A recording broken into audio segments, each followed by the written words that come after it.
आपण सगळे स्वामी भक्त आहोत आणि स्वामींना आपण अतर्क्य म्हणतो. अतर्क्य अवधूत तारक मंत्रातही त्याचा उल्लेख आहे.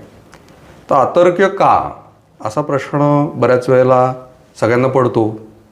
बऱ्याच जणांनी स्वामींच्या टी व्हीच्या सिरियलमध्ये त्याचं उदाहरण बघितलं असेल की एखाद्या गोष्टीवर स्वामी काहीतरी वेगळा उपाय देतात की त्यावेळेला तो त्या माणसांना पटतही नसतो की अरे असं कसं काय सांगितलं.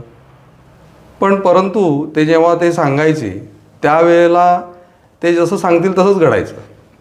आणि हे तंतोतंत ताईंच्या बाबतीत मला हा अनुभव आला की खरंच म्हणजे स्वामींकडनं येणारे संदेश जे ताई आमच्यापर्यंत पोहोचवतात ते असे तंतोतंत खरे ठरतात. म्हणजे सुरुवातीला काही प्रश्न विचारतील किंवा तुम्हाला तुमच्या भूतकाळाबद्दलचे काही 2-3 प्रश्न विचारतील की खरंच ते घडलेलं असतं.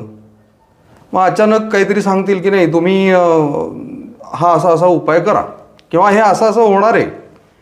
मग असं असं होणार आहे म्हणल्यानंतर आपण त्या क्षणी विचार करतो की अरे हे कसं शक्य आहे, म्हणजे हे लॉजिकल नाही वाटत आहे, हे काही होईल असं काही सांगता येत नाही आहे. मग आपण एक आश्चर्यचकित होतो की ताईंनी हे सांगितलं हो पण मला तरी आश्चर्य आहे. परंतु ते तसंच घडतं आणि ते तसंच घडल्यानंतर जे समाधान मिळतं ते स्वामी भक्तासाठी खूप मोठी गोष्ट आहे.